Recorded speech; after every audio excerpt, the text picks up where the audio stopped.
es participante del programa de autodeterminación ya por varios años. Se la paso a Tina. Yo soy Tina Ewing Wilson.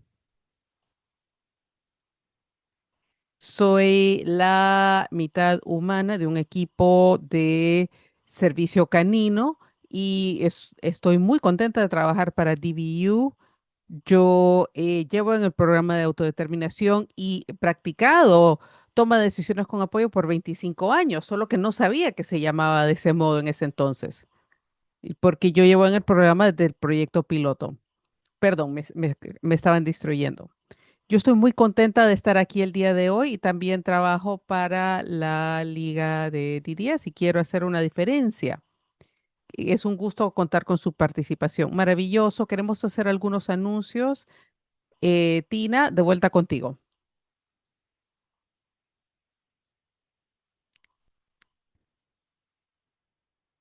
Me alegra anunciarles de que vamos a volver a retomar las sesiones de Piensa de forma creativa. La nueva serie empieza el 22 de abril, va a ser el cuarto jueves de cada mes, de 4:30 a 6 de la tarde. Vamos a comenzar la serie con apoyo de transición. La siguiente será sobre planes centrados en la persona.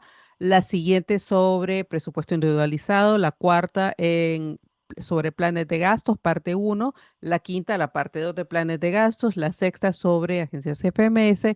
Y la séptima será sobre la transición al programa. Nos alegra poder retomar esas sesiones y también me alegra contarles de que vamos a tener una conferencia sobre autodeterminación en Inland Empire. Es para el centro regional precisamente de Inland Empire con un mercado de microemprendedores. Es para clientes y familias y profesionales del centro regional Inland. Seguimos buscando expositores y microempresas. Será el domingo 14 de junio y creo que empieza a las 8 de la mañana. Me dará gusto estar ahí y tendremos excelentes conferencistas. Judy, gracias. Vamos a poner la hoja de inscripción para participantes y también inscripción para expositores y microemprendimientos. Y recuerden, se trata de microemprendimientos, o sea, negocios pequeños que son de participantes del programa de autodeterminación. Ahora quiero presentarles a JB, o José Pérez, que es del Sindicato Internacional de Trabajadores del Sector de Servicios, SEIU. Y José está con nosotros porque Disability Voices United apoya una iniciativa electoral muy importante. Y JB, ¿por qué no nos cuentas de qué se trata? Adelante. Gracias a Judy y a todos, un placer de conocerles. Yo me llamo José Barrera o JB. Soy organizador político de SEIU. Representamos a 120,000 trabajadores de salud de todo el estado de California y estamos trabajando en esta iniciativa que se llama la Ley de Impuestos a los Multimillonarios de California. Y esto se debe a que el año pasado el Congreso Federal aprobó la ley HR1 que corta el presupuesto a servicios críticos como Medicaid, educación, SNAP, entre otros. Y en California tenemos un déficit importante en el presupuesto para todo lo crítico de lo que dependemos. Y la respuesta que nosotros decidimos poner en forma de iniciativa en la papeleta electoral es por este motivo. En los próximos 5 años, el estado de California va a perder 100,000 millones de dólares en servicios para Medicaid, lo que nosotros llamamos medical, para educación, SNAP, programas de asistencia alimentaria. Ahora, déjenme contarles un poco de esta iniciativa. Es un impuesto del 5% de una única oportunidad a los 200 multimillonarios de California. Es sencillo, se lo repito una vez más. Es un impuesto de emergencia del 5% que se impone una sola vez a los 200 multimillonarios de California. Y el número real son 220, más de 220 multimillonarios, porque es un número que fluctúa según los mercados. Pero digamos que son 200. Esto generaría 100.000 millones de dólares en ingresos a lo largo de 5 años, porque estos multimillonarios pagarían el impuesto del 5% en un periodo de 5 años, o sea, 1% por año.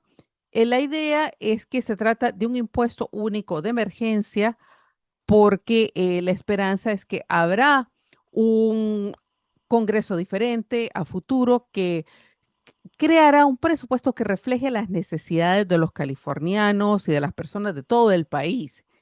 La petición es para que se agregue esta iniciativa. Ustedes van a tener la oportunidad, si no lo han hecho, de firmar la petición para poder calificar para ser incluidos en la papeleta electoral de noviembre. Voy a hacer una pausa ahora por si tienen preguntas. Yo les acabo de poner la información en el chat sobre este impuesto a los multimillonarios.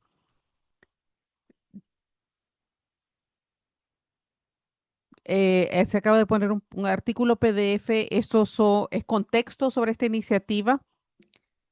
El PDF, de hecho, es el texto completo de la iniciativa si lo quieren leer. Quiero que sepan que esto es parte de la solución a los recortes masivos a Medicaid. Esto es un impuesto que se impondrá una sola vez, pero se necesita mucho más. Y quiero recordarles a todos que Medicaid paga, entre otras cosas, los servicios que los centros regionales le ofrecen a las personas con discapacidad para que puedan vivir, trabajar y socializar en la comunidad. Paga atención médica para personas con discapacidad, los que reciben medical, paga por el departamento de rehabilitación, paga educación especial, servicios especiales como habla, terapia de lenguaje, terapia ocupacional, fisioterapia y enfermería, pero mucho, mucho más. Y California está enfrentando 100.000 millones de dólares en recortes debido a la resolución de la ley HR1.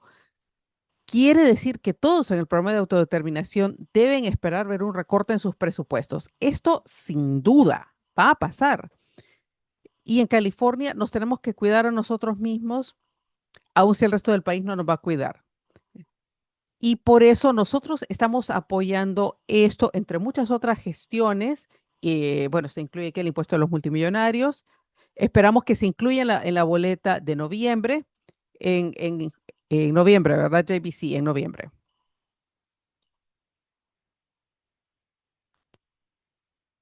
Y a nosotros nos preocupa que los multimillonarios están haciendo unas declaraciones ridículas que se van a ir del Estado, porque parece que miles de millones de dólares no son suficientes para ellos en su vida y tienen que quedarse con cada centavo.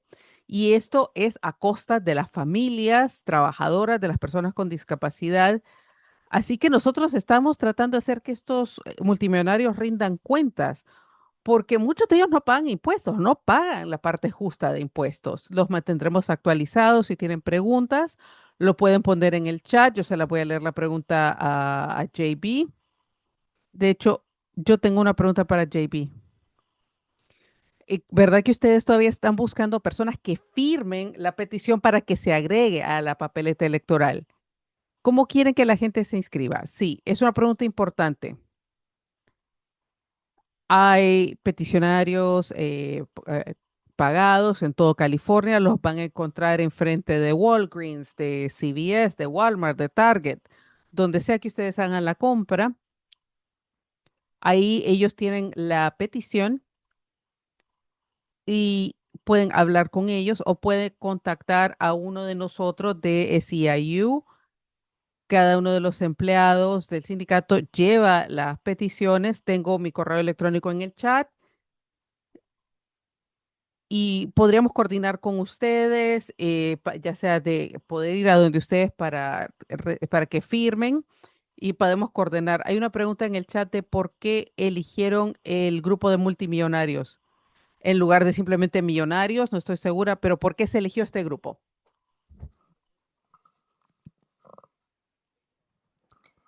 Esto es un tema sin precedentes. Hay muchas disposiciones en la resolución 1 que hicieron que los billonarios se hagan aún más ricos. Aquí en California hay un valor neto de 2 billones. Hay suficiente dinero para brindarle servicios a todas las personas basadas en estos recortes.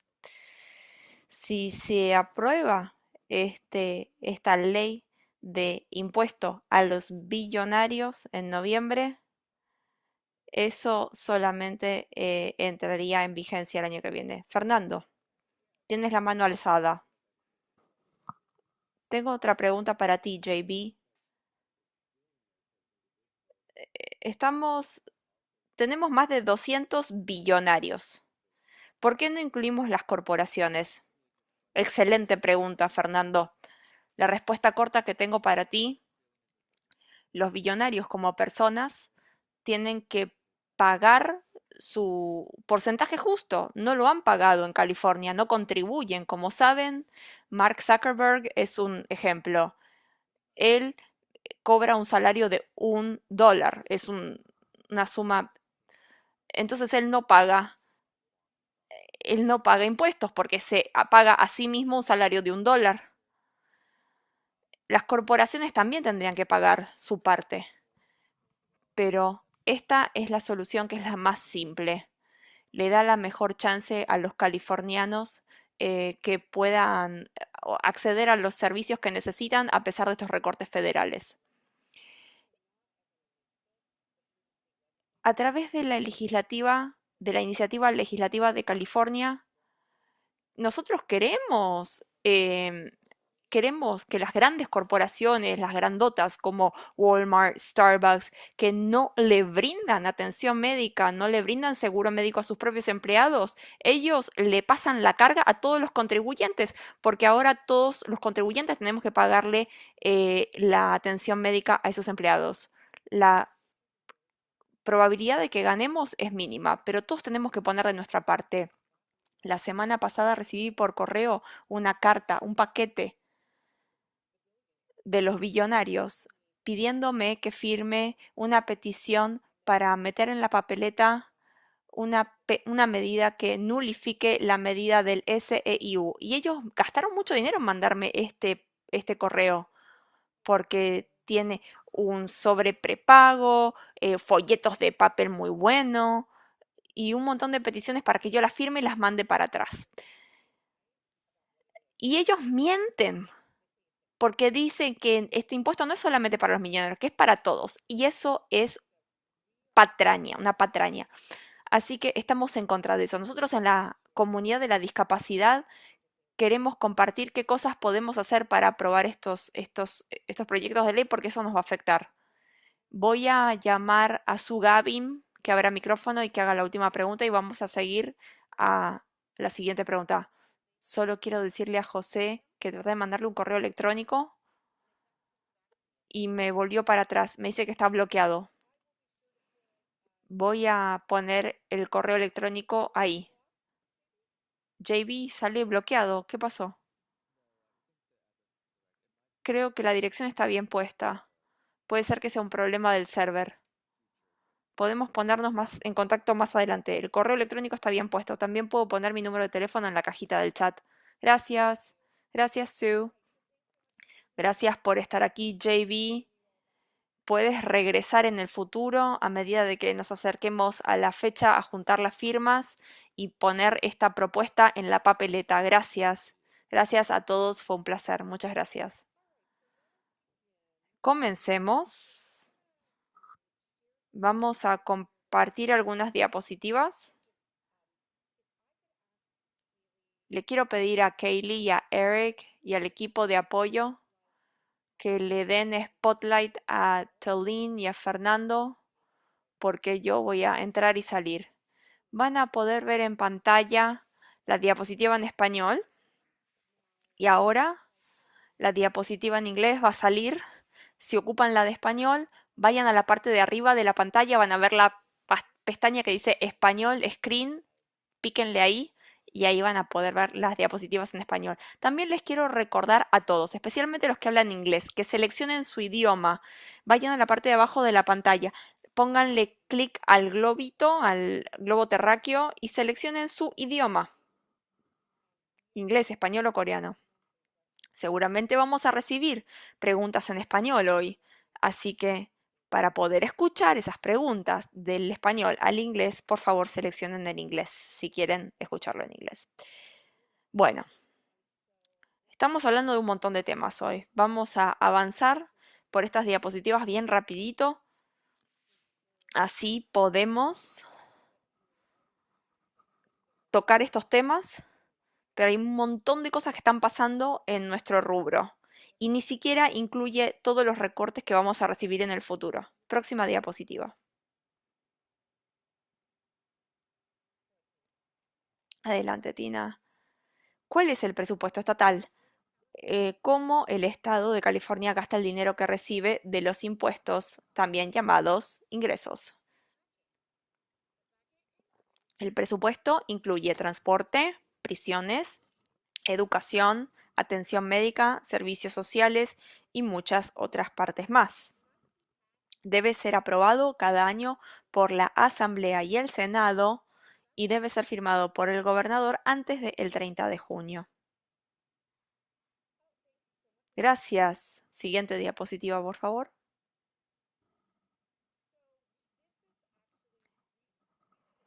Hicimos una presentación acerca de este tema a principios de enero sobre el presupuesto de California y esto es un repaso y después vamos a hablar de temas más específicos.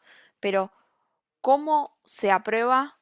Bueno, el presupuesto primero lo presenta el gobernador el 10 de enero y después en el mes de febrero el gobernador hace eh, una redacción después del presupuesto, que sigue el presupuesto, que explica cómo debería ser gastado el dinero. Y vamos a escuchar un montón acerca de esta redacción. Eh, el proyecto de ley complementario todavía no se presentó. En el mes de mayo, la Asamblea y el Senado celebran audiencias sobre el presupuesto y realizan cambios. La Asamblea y el Senado tienen que acordar en el presupuesto y después va al gobernador para que él lo firme. El gobernador tiene que firmar el presupuesto antes del 30 de junio. Si no, el Estado se queda sin dinero. A diferencia del gobierno federal, que puede funcionar con un déficit, el estatal no puede hacer eso. El 15 de mayo, el gobernador va a presentar un presupuesto revisado, actualizado, se llama la revisión de mayo. Y para el 30 de junio vamos a ver el presupuesto final. ¿Me puedes responder una pregunta? En tu experiencia, cuando el gobernador presenta el presupuesto de enero y después vemos la otra versión de mayo, ¿cuánto cambia de enero a mayo? Es una excelente pregunta. Depende del estado de la economía. El motivo por el cual tenemos un presupuesto revisado es porque el Estado se da una idea de la cantidad de dinero que ingresan de los impuestos.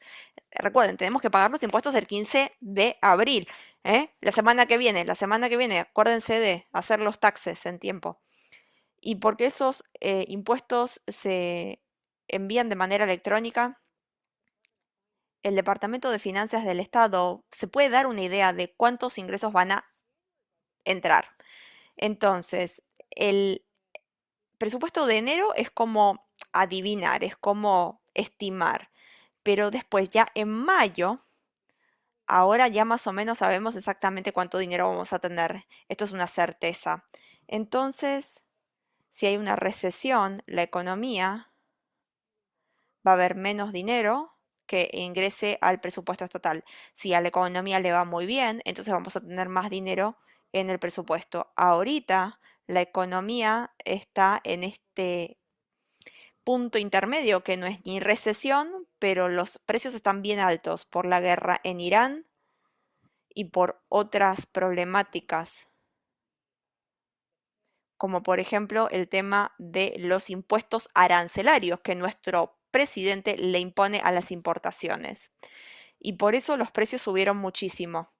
y eso puede ralentizar la economía, porque la gente no tiene dinero para gastar y para que ingresen más dinero de impuestos.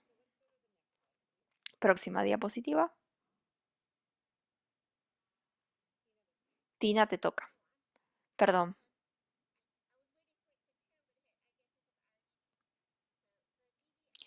El presupuesto del DDS, el Departamento de Servicios para el Desarrollo, forma parte del presupuesto estatal.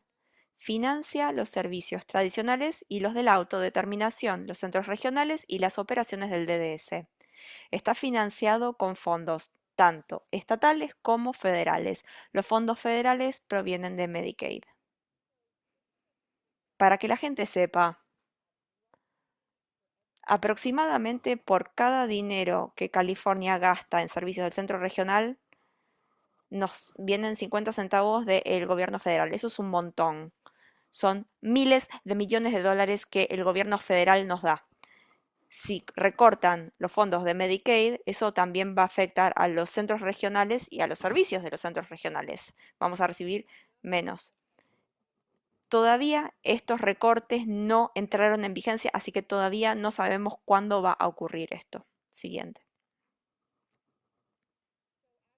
Como les estaba diciendo, se recortará $1 billón en Medicaid en los próximos 10 años.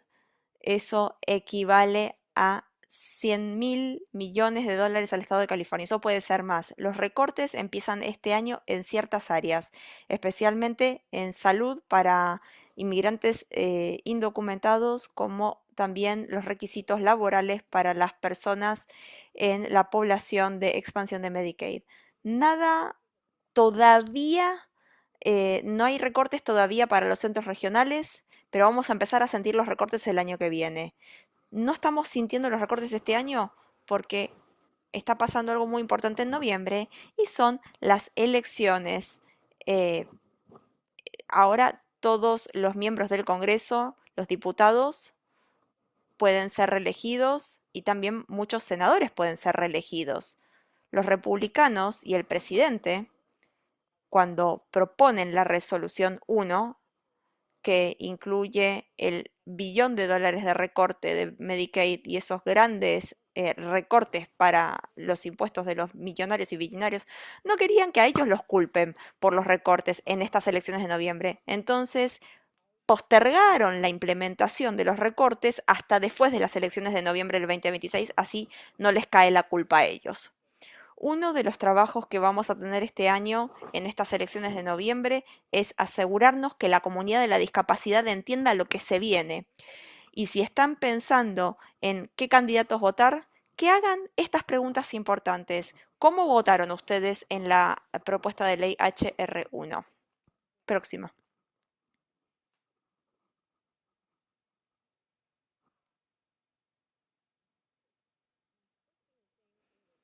Veo la misma diapositiva en inglés. Yo veo, es la número 6. Tienes razón, perdón. Está bien, a mí me pasó lo mismo. Voy a contarles de manera general del presupuesto del DDS, que hubo un incremento total de 2.400.000 dólares, o sea, un aumento de 18%.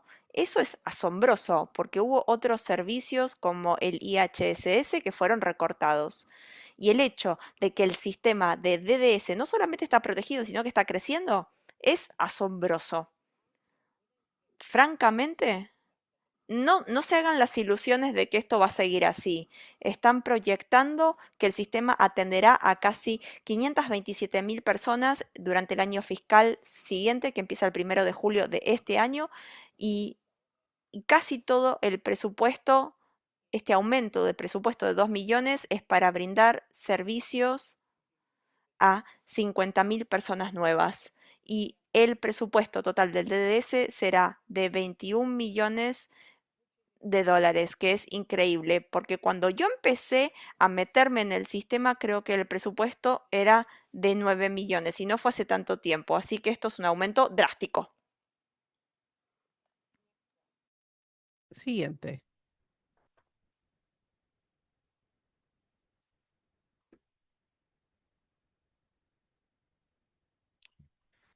Yo les acabo de definir lo que es el proyecto de ley de modificación presupuestaria. El, Esto se publicó en febrero, fue bastante exhaustivo.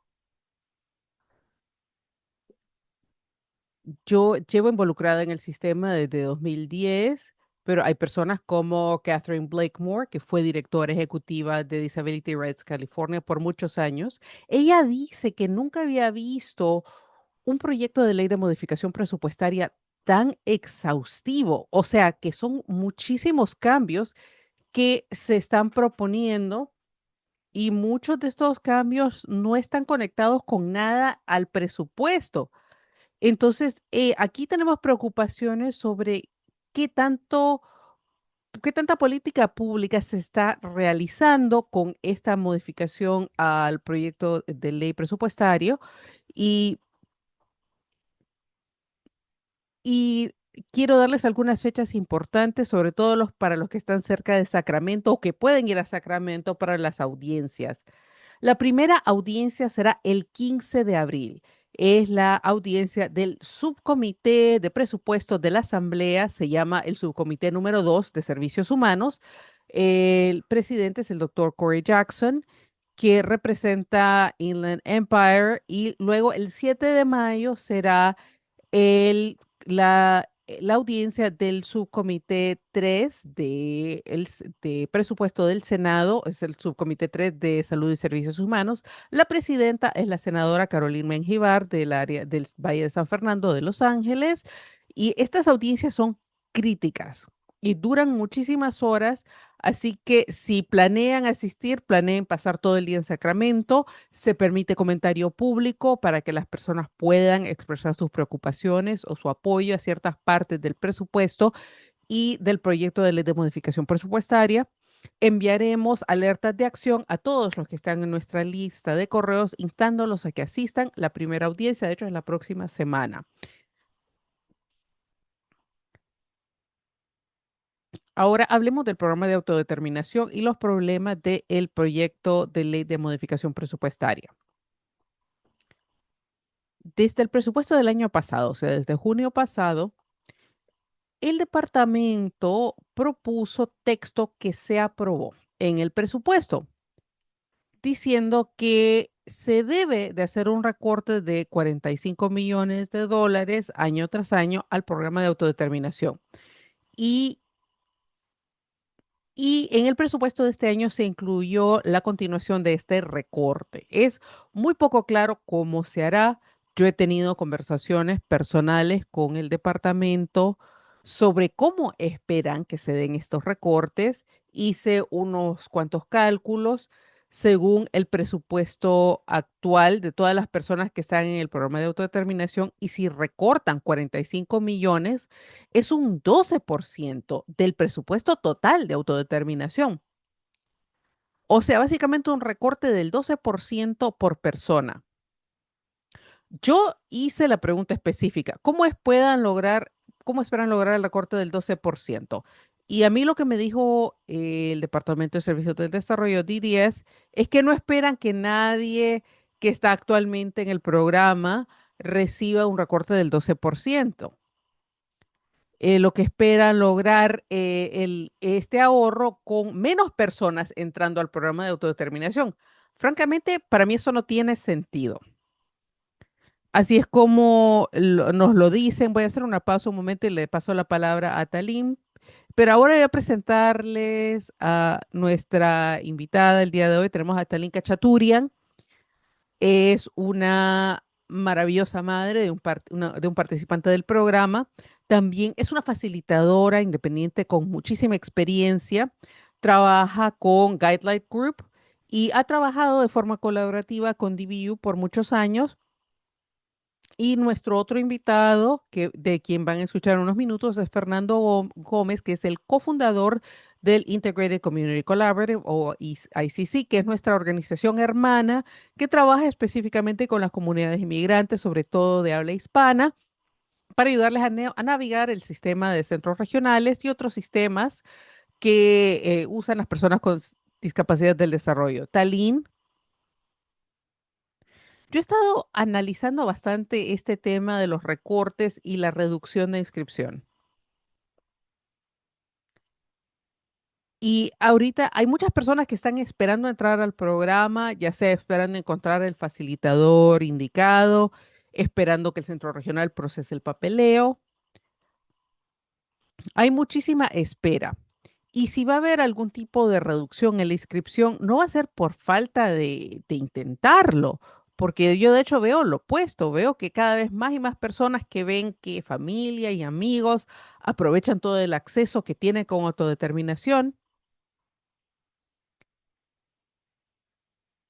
Y vemos la diferencia de lo que había con el sistema tradicional. A mí me preocupa que se hable de reducir la inscripción al programa, porque yo no veo que esto vaya a pasar de forma naturalmente, a menos que ellos elijan limitar. Y esto me hace volver a la pregunta de, queda poco claro, ¿cómo va a hacerse esto? ¿Qué espera D10? ¿Cómo esperan lograrlo? Están hablando de cómo van a lograr disminuir la inscripción. Pasemos a la siguiente lámina. Esta es una forma de reducir la participación en el programa. ¿Sí vas a decir algo? Perdón, esto te toca a ti, Tina, perdón. Yo se te estaba empezando a decir que me toca a mí. Perdón. El recorte a los fondos que distribuyen los comités asesores locales de autodeterminación o LBACs. Estos comités reciben aproximadamente $1 millón al año y ellos otorgan contratos a personas y a grupos que dan servicios de coaching, capacitación, conferencias y grupos de apoyo, cosas como ferias de recursos. Estos fondos se le otorgarían al departamento para que aumenten la dotación de personal para el programa de autodeterminación. Tal vez muchos de ustedes no conocen estos comités asesores locales de autodeterminación o LVACs, pero deberían conocerlos. Ellos son sus representantes ante el centro regional que deberían asegurarse de que el programa de autodeterminación se implemente como debería. Ellos son los que supervisan cómo funciona el programa en el centro regional. Una de las grandes cosas que se aprobaron en 2013, que se promulgaron en leyes, es que había fondos federales adicionales que se distribuían a nivel local. Entonces se podía dar ayuda local para que las personas pudieran entrar al programa. Ya escucharon de Tina algunas de las ideas que han salido de estos comités y a partir del 1 de julio, básicamente estos fondos van a empezar a desaparecer. Los comités tienen fondos actualmente que tienen 2 años para gastar todos esos fondos y todos esos fondos van a desaparecer después de 2 años una vez que se apruebe este presupuesto. Talín, ¿por qué no nos cuentas, ya que tú eres parte del comité asesor local de Lanterman? Sí, participo en el LBAC del Centro Regional Lanterman y también en algunas reuniones estatales. Y yo he aprendido mucho también como facilitadora independiente, como madre, porque participo activamente con nuestro grupo de apoyo en Lanterman para autodeterminación y en LVAC.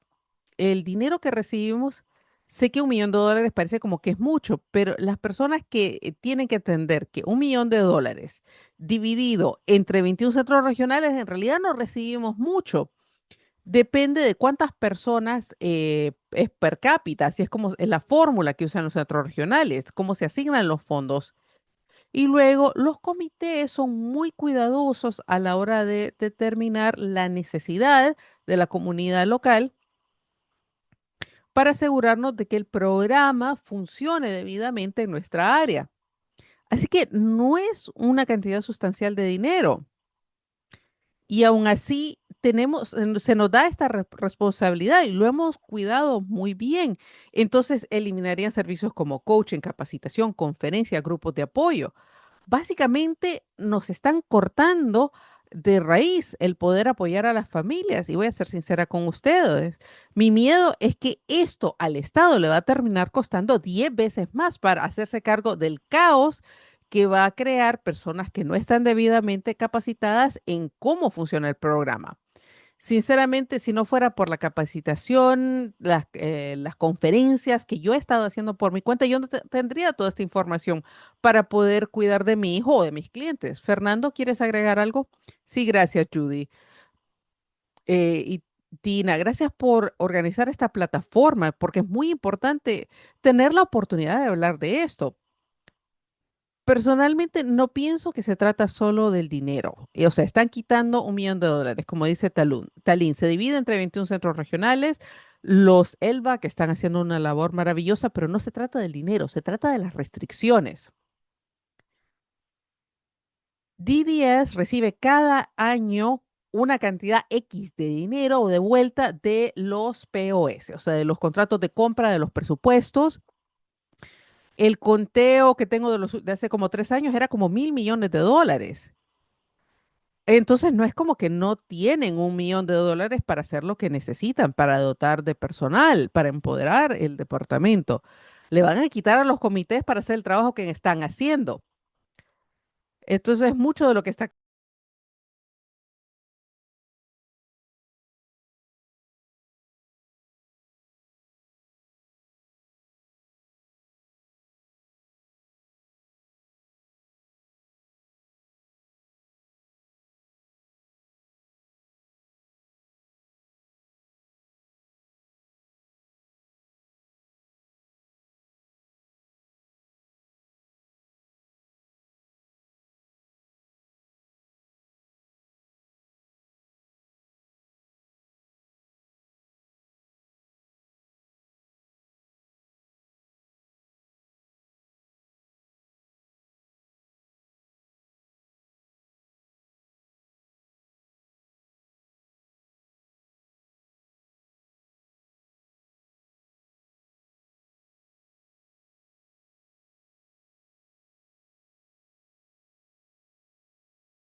Judy, I'm sorry, but the Spanish translation seems not to be working. And I'm in Can you this. hear me now? Okay, now I can hear you. Ok.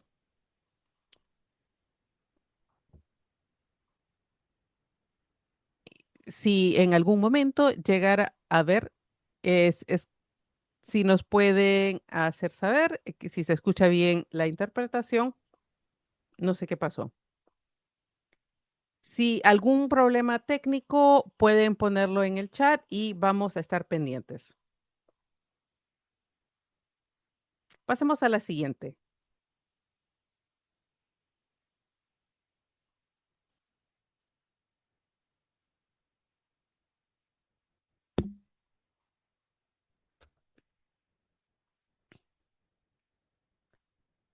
En otras áreas hay texto en el proyecto de ley de modificación presupuestaria que afecta a las personas del programa de autodeterminación, aun si no están directamente en el programa.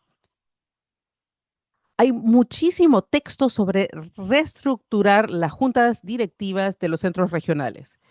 Y la verdad es que no hemos visto mucho de esto. La verdad es que no todo es malo. Algo es un poco malo, pero hay otras cosas que son muy buenas.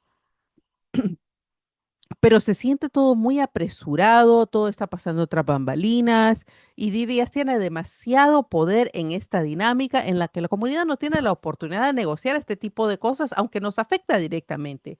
El primer cambio que proponen es limitar la cantidad de miembros de junta directiva de cualquier centro regional de 10 a 15 personas. En virtud de las leyes actuales, no hay límites en la cantidad de personas que pueden participar en una junta directiva y cada junta decide el número. Esto también elimina la parte que existe en la ley Lanterman que requiere un mínimo de 50% de vocales que sean padres y clientes de los centros regionales. Y también requiere que los centros regionales tengan un comité asesor, lo que es muy bueno. Ahora es un requisito que todos lo tengan y que 2 miembros del comité estén en la junta de directores, pero no hay requisito que los padres o los familiares estén en la junta directiva. También tiene una disposición que dice que la junta directiva debe recibir una capacitación antes de asumir sus funciones, con una capacitación aprobada por el DDS que incluya la evaluación del director ejecutivo. Sepan que esto es algo que tanto DBU y la ICC habían hecho un proyecto de ley juntos, la 1147. Una parte de ese proyecto de ley, DDS, se opuso, dijo que teníamos que sacar esa disposición. Así que me parece irónico que ahora sí esté metido en este proyecto de ley complementaria. Lo otro es que aumenta el monto de dólares de los contratos aprobados por la Junta. Según la ley actual, la Junta de Directores tiene que aprobar cada contrato de los centros regionales que sea de un valor de $250.000 o más. Y ahora lo aumentan a $350.000 y lo aumentarán por $50.000 por los próximos 5 años. Cada 5 años. Sube $50.000 cada 5 años. Hasta que llegue a un máximo de $450.000. Estos son algunas de las áreas que vamos a empezar a hablar. Hay más cosas, pero le doy la palabra a Fernando. Fernando, a ver, cuéntenos un poquito acerca del trabajo que hicieron ustedes en el ICC. Tenés el micrófono apagado, Fernando. Perdón. Primero, soy padre de 2 varoncitos muy dinámicos que reciben servicios del centro regional. El más grande tiene 20 y hace 20 años que estoy haciendo trabajo de defensoría. Al comienzo del camino me metí mucho con la junta de mi centro regional y yo fui presidente de la junta. Y yo llegué al límite de la cantidad de tiempo que yo podía fungir como presidente. También era el delegado de ARCA.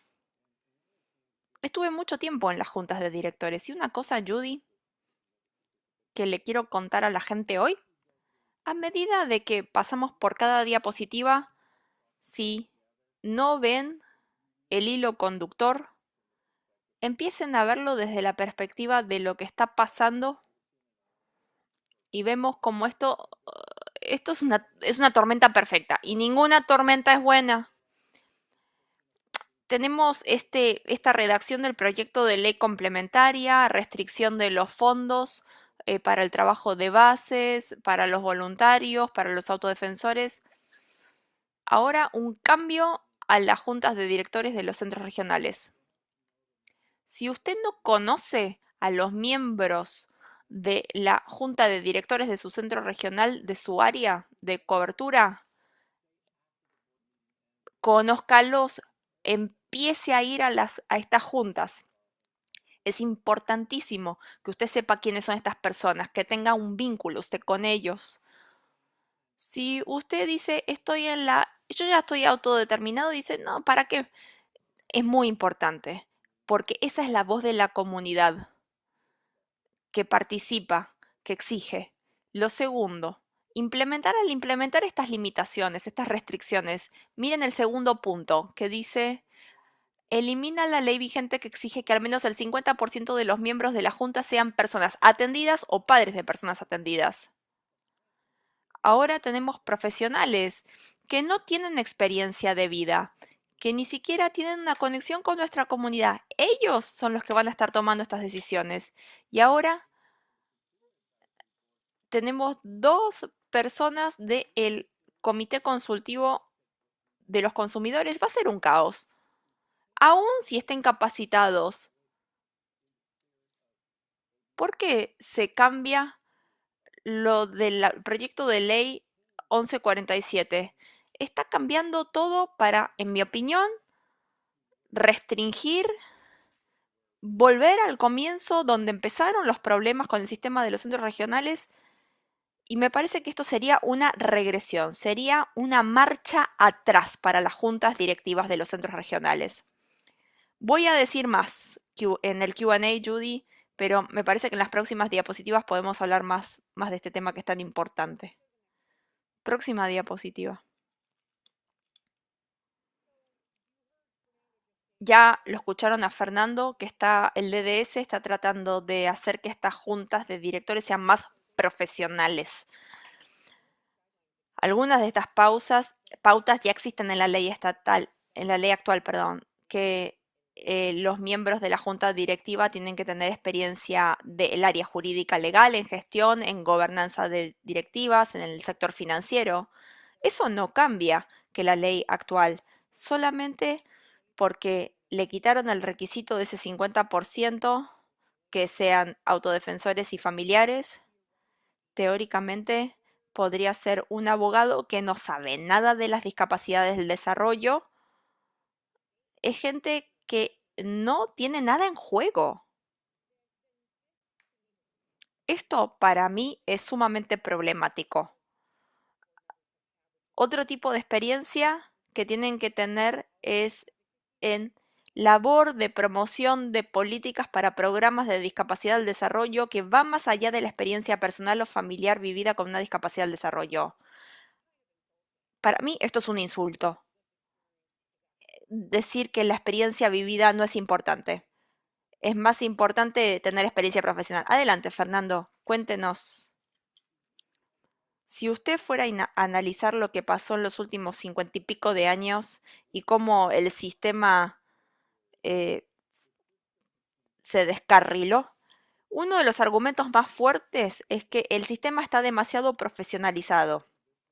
Las voces de las personas que están aquí presentes hoy a la noche, las hicieron a un costado y le dijeron, sí, son importantes, pero dejen a nosotros que nosotros nos ocupamos. Por eso nosotros venimos peleando hace años.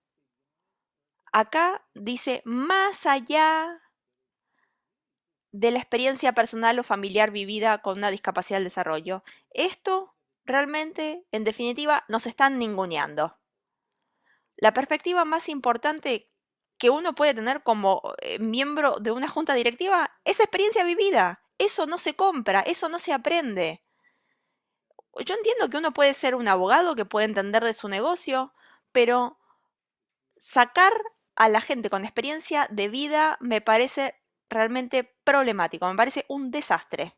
El otro punto, Judy, bien rapidito, es que si uno analiza las cosas pequeñitas, dice, bueno, ahora las juntas directivas tienen que aprobar cualquier cosa de más de $250.000 en contratos de más de $250.000. En la 1147 estábamos diciendo está bien, pero ¿cuáles son las condiciones?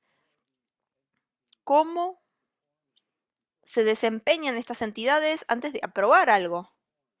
Hay que informarle a la junta directiva, pero eso nunca lo abordaron. Y ahora dicen, bueno, todo lo que está por debajo de 250.000 está bien, subamos el límite de 300.000 y vamos a seguir subiéndolo. Vamos a llegar a un límite de $1.000.000 que nadie lo tiene que aprobar. ¿Quién lo tiene que aprobar? De ahí vienen los problemas. ¿Talín? Sí. Yo hago mucho trabajo de capacitación, de defensoría para Lanterman. Yo explico la ley Lanterman. Sería muy difícil para mí ver cómo esto puede ocurrir. La esencia de la ley se creó porque los padres estaban hartos de que las entidades gubernamentales nos dijeran cómo deberíamos nosotros y nuestros familiares, cómo nosotros deberíamos vivir nuestra vida. Entonces ellos lucharon para tener voz y voto. Y todo esto está socavando, nos está quitando esa voz y ese voto. Por eso, esto está diezmando la ley Lanterman de la intención por la cual fue inicialmente creada. Cuando teníamos la 1147, había una junta que la apoyó, una junta directiva de un centro regional que nos apoyó. Y poquito tiempo después castigaron penalizaron a esa a esa junta de directores por haber apoyado un proyecto de ley que hubiera mejorado a todas las juntas de directores. Entonces, esto ahora como lo presentan no tiene sentido. Y Maureen pregunta, ¿cuál fue la junta? Norte de Los Ángeles, la junta de directores de Norte de Los Ángeles. Eh, el presidente y varios vocales fueron despedidos, algunos hasta amenazados con acción legal. Próxima diapositiva.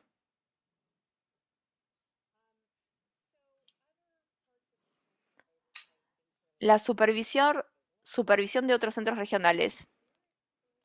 Actualmente, en la ley vigente actual, está la capacidad de que el DDS se adueñe de la operación de un centro regional. Esto pasa muy poco cuando hay casos de fraude, de desfalco, pero en la ley actual hay un plazo de 6 meses o 120 días. Perdón, 4 meses. 120 son 4 meses para adueñarse de las operaciones de un centro regional. Lo quita esta disposición. Ahora dice que el DDS puede controlar un centro regional por un tiempo ilimitado. Yo estoy casada con una persona que piensa que el centro regional tendría que ser una agencia gubernamental y no una organización sin fines de lucro. Y esto sería una gran manera. Si uno tiene un gobernador o un director del DDS que quiere adueñarse de todos los centros regionales, puede invocar esta disposición, porque no hay límite de tiempo. Si usted es como yo, que no cree que el gobierno tendría que adueñarse de los centros regionales, esto es problemático. Hay otras cuestiones que incluyen que cada centro regional va a tener la obligación de tener ciertas medidas de desempeño. Tienen que cumplir con esas medidas van a ser establecidas por el DDS y por primera vez esas medidas van a estar en los contratos que tienen con el DDS. Esto es otra disposición que teníamos en el proyecto de ley 1147 que fue tachada porque DDS se oponía y ahora lo vemos en este proyecto de ley complementaria. Es muy raro. Finalmente, y le voy a dar a Fernando la posibilidad de que comente, hay modificaciones a la regla federal de acceso en el proceso de quejas, reemplazando las quejas 4731. Cambia todo el proceso en el proyecto de ley complementaria. Le doy la palabra a Fernando para que diga qué le preocupa de esto. Hoy presentamos nuestra opinión, nuestra posición, y nos concentramos en este proceso de quejas del 4731 y yo voy a declarar el día 15 ante el subcomité acerca de este tema. El tema es que aún el proceso 4731 tiene sus defectos.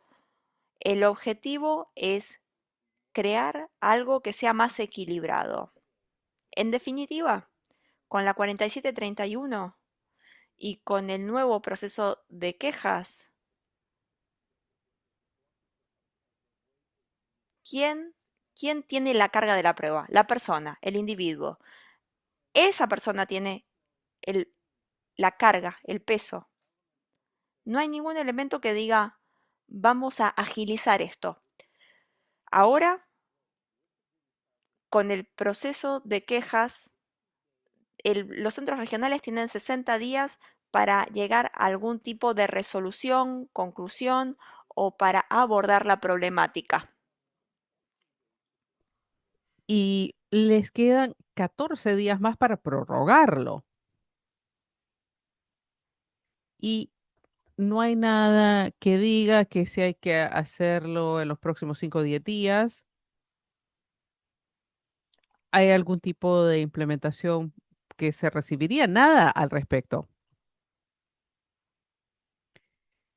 Hay muchos elementos en el proceso de quejas que nos preocupa,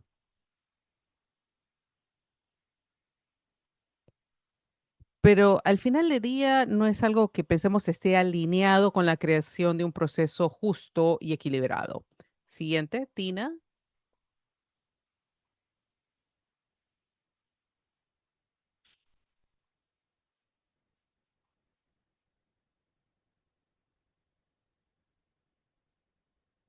Perdón. Van a dar por terminado la vendorización de cortesía, que cuando alguien es proveedor autorizado en un centro regional es autorizado para todos, lo que es bueno. Van a darle fin a ese requisito de que todos los proveedores tengan que tener una ubicación física en California. No es necesario si trabajas con alguien en línea. Si trabajan con alguien en línea, no tienen que tener un edificio. Y la aclaración con las horas extra para los proveedores de apoyo para la vida, pero no para los trabajadores de apoyo directo. Déjenme explicar el tercer punto. En el sistema tradicional y en autodeterminación está muy poco claro cuándo empiezan las horas extra, por lo menos con el programa de autodeterminación. Hay muchas leyes, están las leyes salariales, las reglas de horas extra, descansos de comida, descansos, y eso lo hace muy confuso cuando se trata de una persona que es cliente con servicios financiados por centro regional y cuando es obligatorio las horas extra. Y lo que está pasando es que como las reglas son tan confusas, hay abogados abusivos que han encontrado personas que han sido contratadas por medio del programa de autodeterminación y han presentado una demanda colectiva en contra de las agencias FMS, que he visto por lo menos 4. Todas han terminado en acuerdo extrajudicial por millones de dólares eh, de parte de las aseguradoras. Y las agencias FMS pensaban que iban a perder demasiado dinero defendiendo estas demandas colectivas. Así que la aseguradora dijo, saben que paguemos y salgámonos.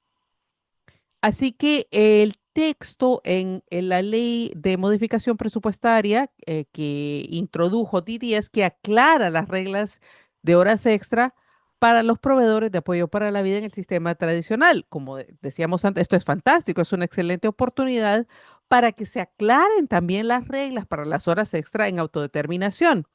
Nosotros hicimos la solicitud, tuvimos una reunión al respecto con DDS y DDS nos rechazó. Y si recuerden, yo les dije al inicio, todo esto es para perjudicar al programa de autodeterminación, hacer más difícil participar, más difícil hacer la transición. Y esta es otra cosa aquí en la que las FMS nos obligan a todos a pagar horas extra a partir de las 8 horas cuando debería ser después de las 40 horas a lo largo de una semana. Digamos que si trabaja 24 horas un fin de semana, no tendría que pagar horas extra, siempre y cuando no exceda las 40 horas a la semana. Esto nos ahorraría dinero en el presupuesto para poderlo gastar en otras cosas. Los proveedores de apoyo para la vida van a poder hacer eso, pero las personas en el programa de autodeterminación que dan el mismo servicio de apoyo, no van a poder hacerlo. Esta es otra forma en el que el Departamento de Servicios del Desarrollo está tratando de perjudicar intencionalmente el programa de autodeterminación. Sé que nos queda bastante contenido y ni siquiera hemos comenzado las preguntas.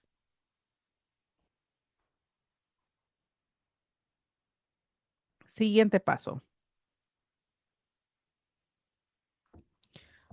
Ya les dimos las fechas de las audiencias, es la próxima semana. Si son miembros de un LVAC, tienen que contactar a su legislador.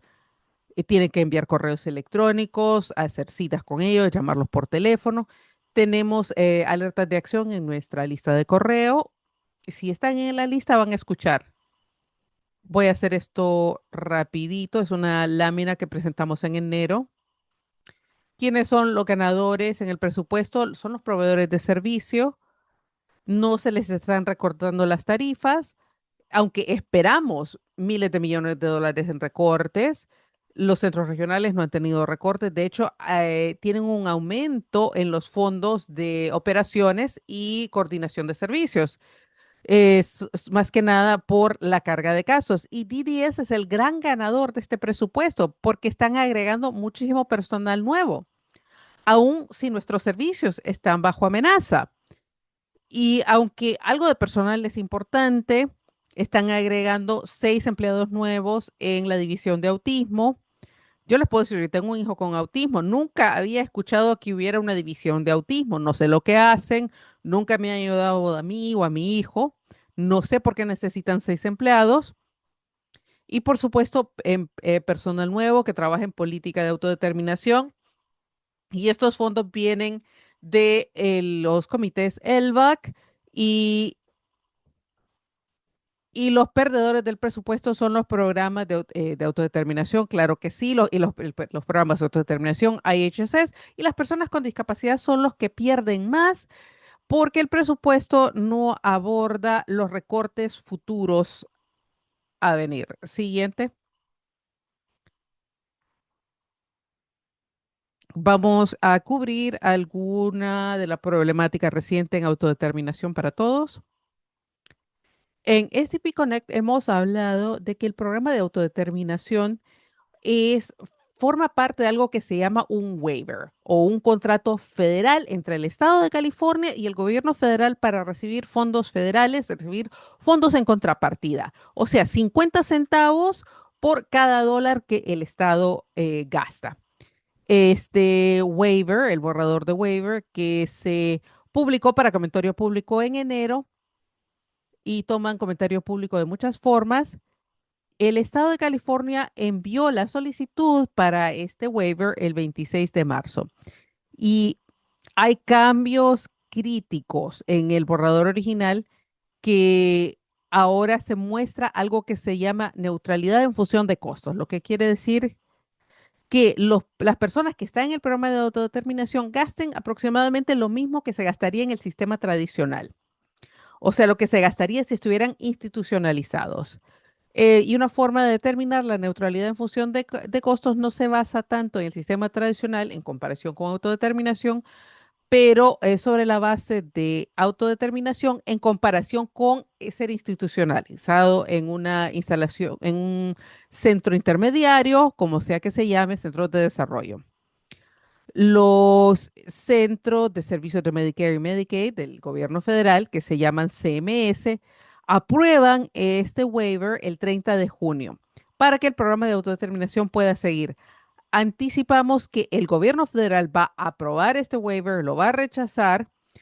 Creo que ninguna de esas cosas va a pasar. Lo que es más probable que suceda es que el gobierno federal haga preguntas al Estado y van a tener muchas preguntas que esto para, y si lo hacen, esto para el reloj de 90 días, porque tienen que aprobar o negarlo en un plazo de 90 días. Y no estamos seguros de que eso vaya a pasar. La neutralidad en función de costos es crítica porque el waiver original, la solicitud original, eh, hubiera sido difícil que lo aprobaran. Y ahora que tenemos una solicitud que se puede aprobar, estamos haciendo abogacía al respecto.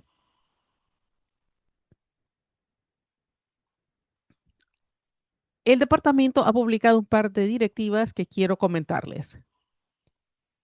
Les vamos a poner los enlaces a las directivas en el chat. El 18 de marzo se publicó una guía de orientación que de hecho está en la ley estatal.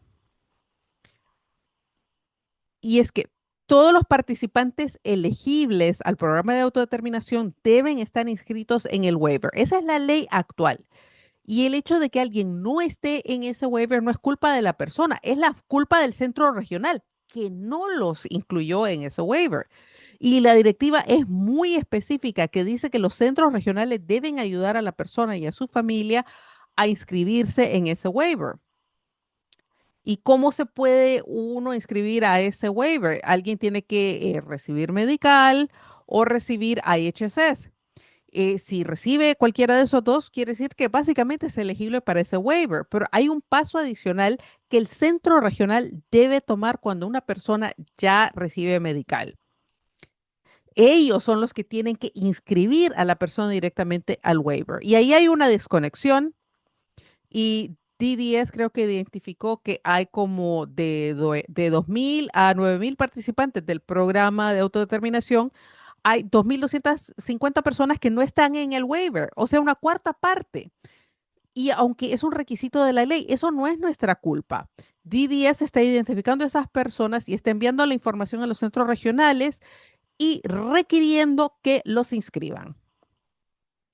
Creo que esta es la última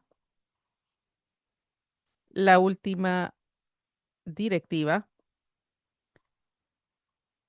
Es que a partir del 1 de abril hay una orientación nueva para los que no están en el programa todavía y que no han tomado la orientación todavía. Si ya tomaron la orientación, no tienen que volverla a tomar, pero si nunca han tomado la orientación, tienen que hacerlo por medio del Consejo Estatal para la Discapacidad del Desarrollo. Ellas los organizan varias veces a la semana. No debería costarles trabajo encontrar una orientación. Yo voy a ir a una la semana que viene, Tina va a ir a otra también, solo para tener la experiencia de la nueva orientación. Ahora dura 4 horas en lugar de 2 y el Consejo Estatal les emitirá un certificado que ustedes le entregan al centro regional y en virtud de la nueva directiva, el centro regional debería de dar la información en su IPP más reciente sobre cómo recibir apoyos para la transición al programa, así también como los nombres de servicios de gestión financiera o FMS y los pasos para iniciar el proceso, que sería obtener el presupuesto individual, negociar el monto y todo eso. Yo he escuchado algunas preocupaciones al respecto. Me interesaría saber si alguien aquí ha tomado esa nueva orientación. Lamento que me tuve que apurar en estas últimas láminas.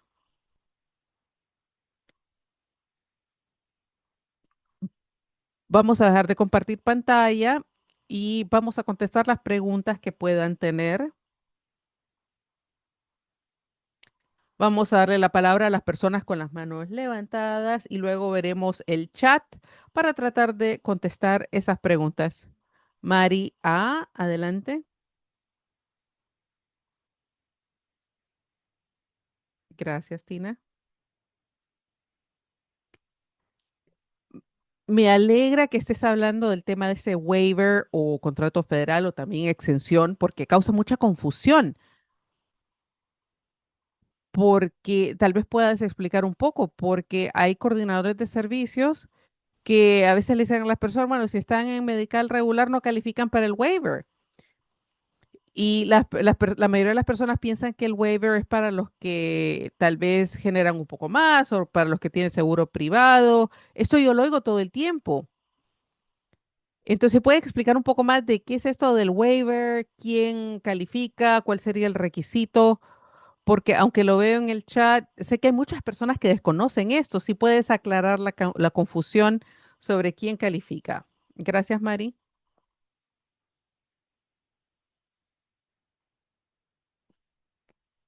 Si ustedes recuerdan, el waiver es una aplicación que, o sea, una solicitud que el gobierno estatal le hace al gobierno federal. O sea que cuando una persona recibe medical, quiere decir que califica para el waiver. Si no recibe medical, no puede acceder al waiver, por lo menos no en California. Así es como funcionan aquí. Para muchas personas, sobre todo para los menores de edad, los padres son los que tienen que solicitar medical y dar información muy personal como las declaraciones de impuestos para que el niño pueda calificar para el waiver. Y muchos padres no quieren hacer eso. Y eso es una de las barreras más grandes y he escuchado muchas quejas al respecto y desde 2009, cuando fue la recesión, y yo les pregunté, ¿por qué no tenemos un proceso sencillo entre los centros regionales y el condado, que son los que administran medical, que digan, bueno, el padre no está dispuesto a completar esta solicitud, pero el niño es elegible para medical? Aquí está la verificación de que está en el sistema de centros regionales, agréguenlos a medical, y el hecho de que sea padre de un menor de edad, el hecho de que usted tenga medical no quiere decir que tenga que usarlo. De hecho, no se permite si ya tiene seguro privado. En el caso de mi hijo, cuando era menor de edad tenía seguro privado, teníamos medical, lo que era bueno, lo hacía elegible para HSS, pero ese es un gran beneficio de medical, pero si usamos a HSS no teníamos que usar medical para seguro médico. Ahora que mi hijo es adulto, él recibe toda su atención médica por medio de medical. Creo que las personas, cada quien tiene que tomar su propia decisión, pero lo crítico que deben de saber es que si usted está en el programa de autodeterminación y es elegible, debe participar en el waiver. Hay personas que no son elegibles y yo les puedo decir quiénes son. Las personas que no reúnen los requisitos son primero los inmigrantes no documentados, las personas que no reúnen los requisitos para el waiver, porque no reúnen los requisitos para medical. Esa persona sí puede estar en la autodeterminación, le damos la bienvenida, pero no se tienen que preocupar acerca de meterse en medical. Hay un segundo grupo de personas y no queda claro cómo el DDS lo define, pero hay gente que no tiene la gravedad de necesidad. Para estar en el waiver tiene que demostrar si no tenía servicios comunitarios como en el programa de la autodeterminación, estaría en un instituto. Hay personas que manejan carros, que van a la universidad, que se gradúan de la universidad, personas que no están consideradas como necesitadas y esas personas no reúnen ese requisito de elegibilidad. Eso es una fracción, una pequeña cantidad de gente y el centro regional le dice si ese es el caso. Pero por lo general el centro regional exagera con esa cantidad de gente. Hay gente que reúne los requisitos aún si maneja un carro y puede ingresar a la universidad. Espero que con eso había respondido a la pregunta del waiver, porque voy a leer un par de preguntas del chat, porque hay muchas preguntas del chat. Dice, perdón, se me pasó por alto la fecha de la autodeterminación que se termina. No, no es una fecha, es como la tortura china. Gotita, gotita, gotita, siguen socavando el programa. Los que ya estamos adentro, nos quedamos, pero la gente que no entró se le va a hacer mucho más difícil. La única manera en la que vamos a mantener este programa vivo es que crezca, seguir metiendo gente adentro del programa. Queremos asegurarnos que siga continuando. Y Lourdes pregunta, ¿el LVAC no es parte de la ley? Gracias por decirlo. El LVAC en sí mismo no va a desaparecer, pero el DDS propone cambiar la ley, así no se quedan sin dinero y así tienen una autoridad sumamente limitada. Si lo único que van a hacer es reunirse y hacer preguntas, pero no pueden hacer nada más además de reunirse. Sí, los LVACs siguen, pero no van a tener mucho para hacer, ni muchos fondos como para hacer cosas. Vamos a darle la palabra a Claudia Rivera, es la siguiente persona que tiene la palabra.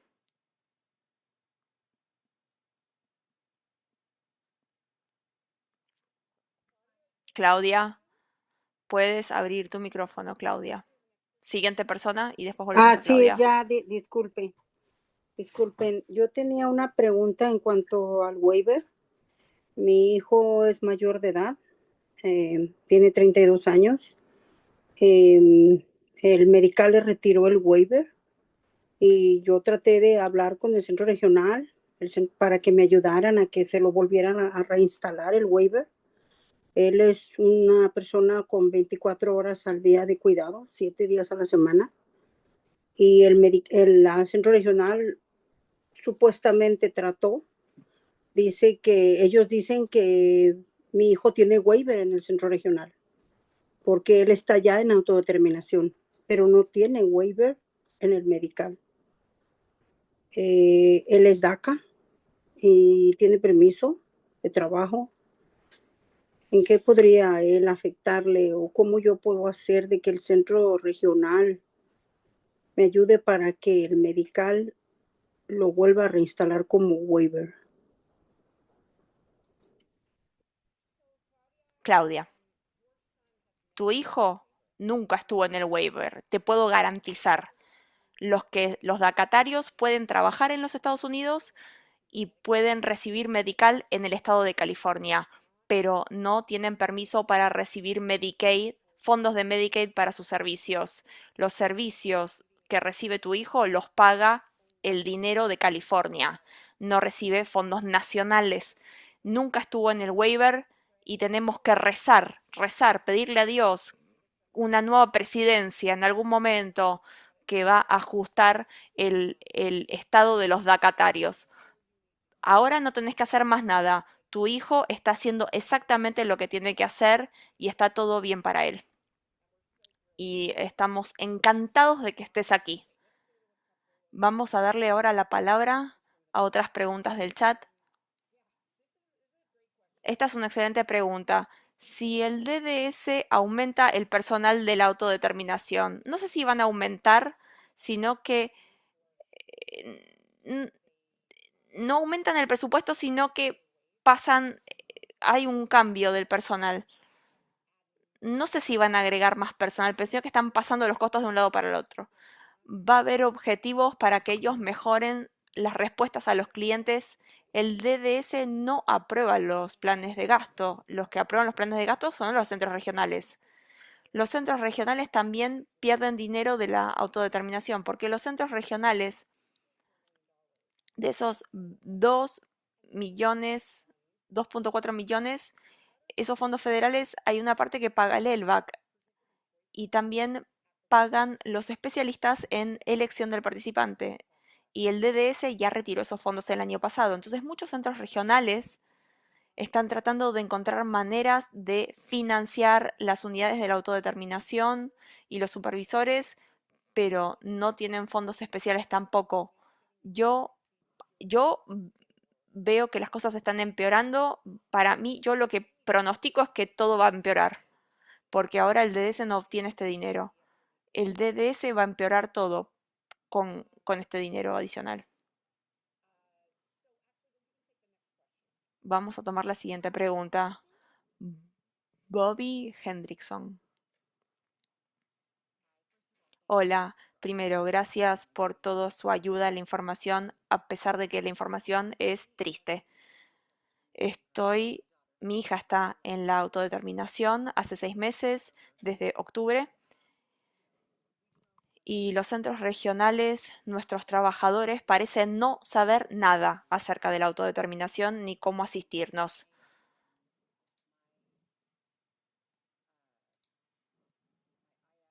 Mi facilitador independiente,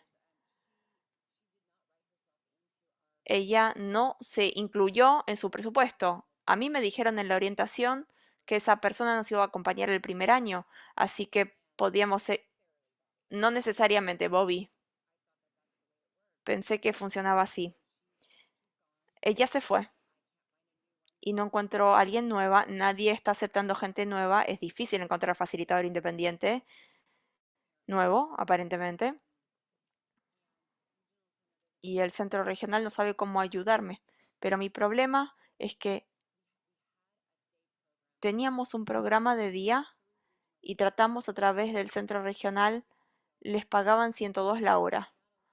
No nos permitían destinar más de $46 por hora en nuestro presupuesto para un programa de día, a pesar de que solían pagar 102 la hora para para el programa de día que no funcionaba, no nos servía antes. El programa nuevo que tenemos, ellos no encuentran apoyo por los $22 a la hora que pueden disponer de esos 46. Entonces estamos sin programa de día. Ahora moví los fondos del programa de día a otra actividad para mi hija, así ella tiene algo lindo para hacer en el día. no sé cómo hacerlo y mi centro regional no sabe cómo hacerlo tampoco. A mí nunca me habían dicho que había un LVAC. Yo paso la mayor parte del día cuidando a mi hija, como la mayoría de nosotros. Me voy a poner en contacto con el LVAC de mi centro regional, el Harbor, a ver si me pueden ayudar. Esto es difícil. No tendría que ser tan difícil. Talín, ¿quieres darle algún consejo? Hay muchos agujeros en lo que dijiste, te mandé mi correo electrónico. Vamos a hablar fuera de línea. Muchas gracias. Vamos a darle la siguiente persona que tiene la mano levantada. Cecilia Flores, adelante. Abra micrófono. Hola a todos, gracias por dejarme sumarme a esta reunión y un gran agradecimiento por todo el trabajo que hacen. Me quiero remontar a una de las diapositivas y una de las preguntas. Requisitos que los proveedores de servicios tengan una ubicación física en California no necesitado. Con la ley actual, cualquier proveedor de servicio que trabaja en California tiene que tener una oficina, un lugar donde pueden recibir correo, y eso afecta a las FMS en la autodeterminación. Muchas de ellas están en la costa este o en el centro del país, y sería un desperdicio de dinero alquilar una oficina en un lugar que nadie va. Obviamente, un proveedor de servicio en el sistema tradicional, sí, claro que necesita una oficina, pero la gente que hace todo el trabajo en la comunidad o de manera remoto, no hace falta que tengan una oficina física. Y ese es y nosotros apoyamos eso, estamos a favor de eso, porque lo vemos como que está facilitando. Quería asegurarme, saber, estoy tomando notas, cuál es la regla general de trabajar de manera remota por un cierto tiempo, afuera de California.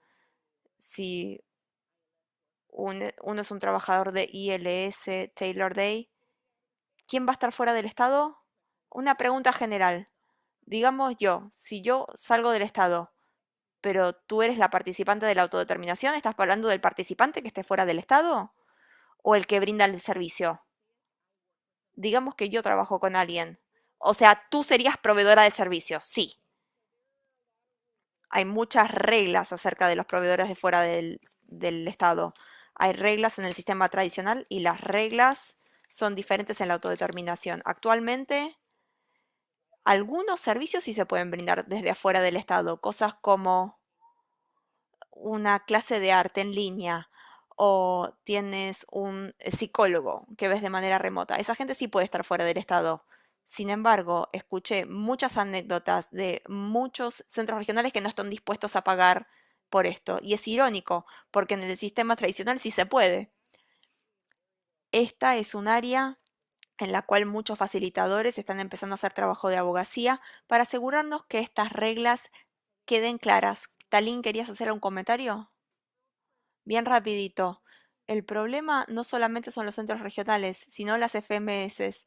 Las FMS están rechazando pagarle a la gente que está fuera del estado. Aun si el centro regional te lo aprueba, en tu plan regional es un problema doble. Hay dos directivas. Quiero disculparme que nos quedamos sin tiempo porque empezamos un pelín tarde. Teníamos demasiadas diapositivas.